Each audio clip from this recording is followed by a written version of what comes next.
Mr. President. Senator from Pennsylvania. Mr. President, I ask consent that the quorum call be vitiated. Without objection. Thank you, Mr. President. I'd also ask consent to speak as if in morning business. Without objection. Mr. President, I come to the floor today, as I have many times in the last several years, and I know I'm not alone in this, of course, to talk about, unfortunately, to have to talk about yet another mass shooting. This one occurred in my home state, in Allegheny County, Pennsylvania, in the southwestern corner of our state, in the city of Pittsburgh, and in a community known as Squirrel Hill.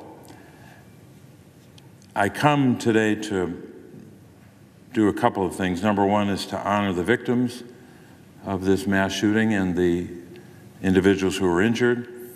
Of course, to offer condolences to the grieving families again, to express gratitude for the law enforcement and medical professionals who responded to the scene, and of course to stand with a community in the face of hate and terror. On this occasion, this deadly mass shooting occurred in one community, but it also occurred in a house of worship. It resulted in the deaths of 11 innocent Pennsylvanians. It left 6 people injured, including 4 law enforcement officers responding to the scene. It was a targeted, hateful attack on the Jewish community in Pittsburgh, as I mentioned, in the Squirrel Hill community in the city of Pittsburgh. It was an act of violence that we must work to ensure never happens again. And it was just a couple of weeks ago, long before Election Day, on Saturday, October 27th, 3 congregations, the Tree of Life congregation, Dor Hadash congregation, and New Light congregation, all 3 were engaged in Shabbat morning services at the Tree of Life Synagogue in the Squirrel Hill neighborhood, which is a residential part of the city of Pittsburgh. As these worshipers were engaged in services, what played out was the worst deadly act of violence, or I should say the most deadly act of violence against the Jewish community in American history. These congregants were targeted for one reason: because of their religious beliefs, because they happened to be Jewish. And their lives were changed forever by one hateful act of terror, as were the lives of those who were injured. So our deepest condolences are with the families of the 11 victims of this attack. Here are the names of the 11. Joyce Feinberg, Richard Gottfried, Rose Mallinger, Jerry Rabinowitz, Cecil Rosenthal and his brother David Rosenthal, Bernice and Sylvan Simon, Daniel Stein, Melvin Wax, and Irving Younger. May their memory be a blessing to their families and community. It's difficult to even begin to adequately express the hurt that this community has endured, the horror that these families have endured, and the hurt that is still part of this community. Maybe one of the best ways to convey not just our condolence and our sympathy, but also our solidarity with those who face that horror and that danger and that hate, is to talk about what those folks did in that dark, dark hour. And it literally was about an hour, maybe a little more than that, that morning, that Saturday morning. We, of course, at this time, and so many have since that date, pay tribute to those in law enforcement who confronted the murderer with uncommon valor. We pay tribute as well to the emergency service professionals nurses and doctors and others who ministered to those who were wounded and tried their best to minister to those who were dying. All of these individuals, and it's impossible to name all of them, whether they're in law enforcement or medical professionals or emergency personnel, all of these individuals were at that moment, as they always are, servants in the most profound meaning of that word. These were servants who came forward to help in that darkness. They came forward to save and to comfort. And as the great hymn tells us, that goes by the title of the Servant Song, these were servants who were holding the light for these individuals in the nighttime of their fear. That's what that song reminds us, the Servant Song.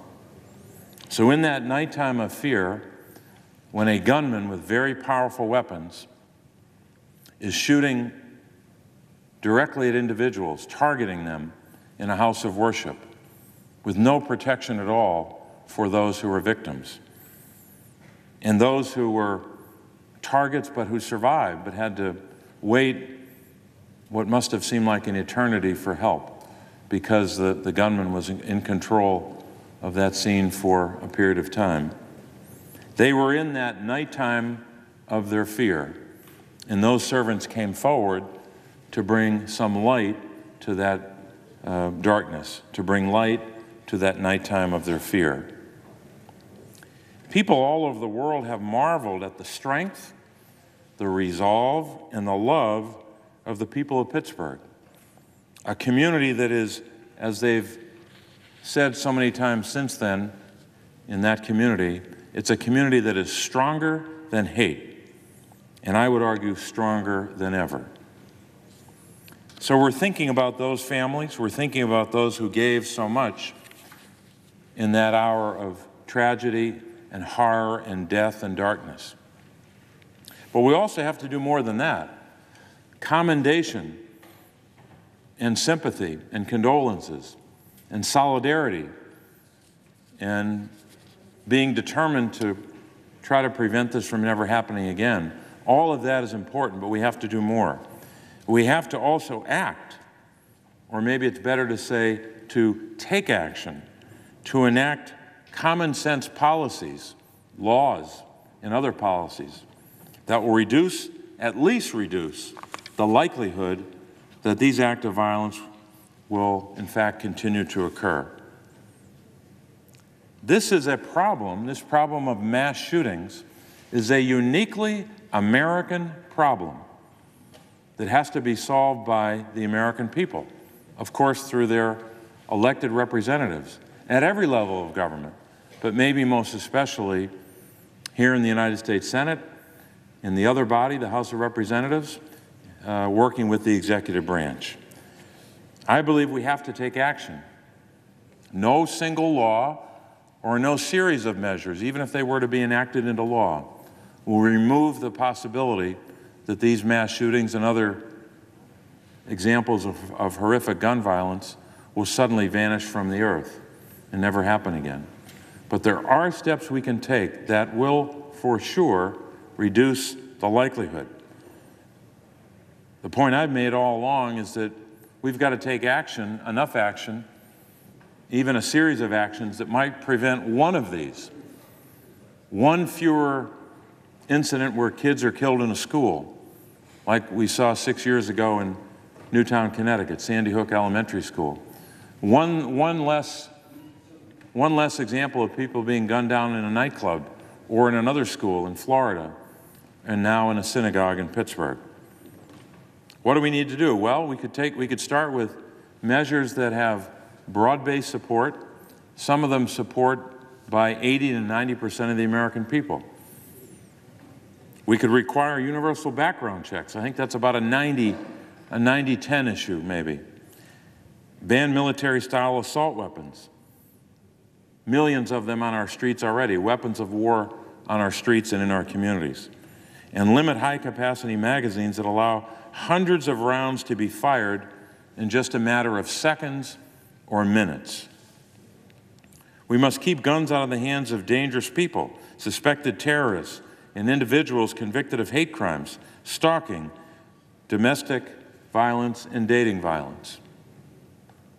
These policies can't prevent every act of violence or replace what has been lost at the Tree of Life Synagogue or in communities across the nation. Most recently, the most recent, of course, in California. But we can take action. And I don't think it's in the best interest of the American people to surrender to this problem, to surrender to this uniquely American problem, and just throw up our hands and say, there's nothing we can do, some might say, about mass shootings. There's nothing we can do, some might argue, to lose over 30,000 lives a year to gun violence. I think we can take action. I think we can do more. At a minimum, we have to try. And all of the measures I mentioned, and you could add more, like plugging the loophole that says if you're too dangerous to get on an airplane because you happen to be a terrorist, or we have a reasonable suspicion, a well-grounded suspicion that you're a terrorist, that you can't get on an airplane, why would that same individual be allowed to have a weapon? It doesn't make a lot of sense.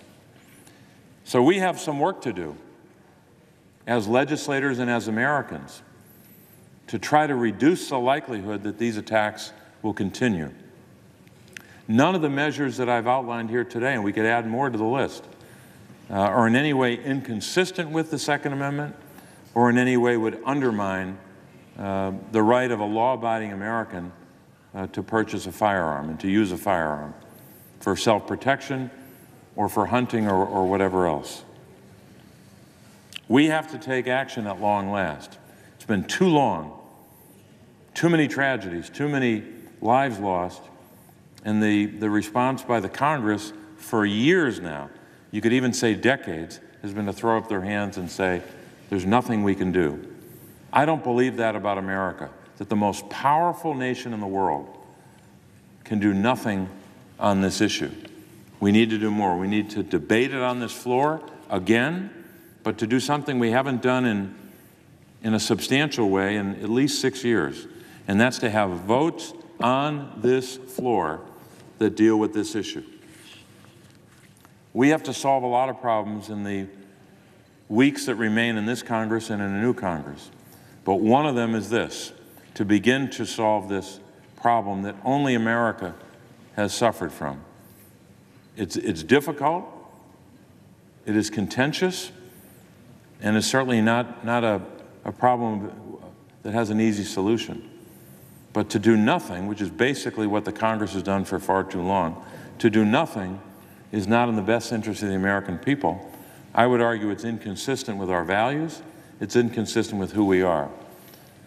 So, Mr. President, as we express condolences for those who have loved and lost, those families who have suffered either the loss of a loved one or are still suffering because a loved one is injured, the law enforcement who were injured in this incident, and as we commend and salute the good work of law enforcement, the good work of medical service professionals, those professionals who are on our streets every day saving people. As we do all of that and offer those words of sympathy and condolence and commendation, let us also be determined as a people to begin to reduce the likelihood that we're going to be the only country in the world that continually suffers and endures mass shooting after mass shooting, losing lives all throughout these many years just in the last couple of months.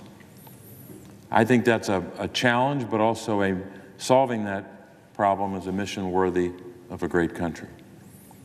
Mr. President, I would yield the floor and note the absence of a quorum. And the clerk should call the roll. Mr. Alexander.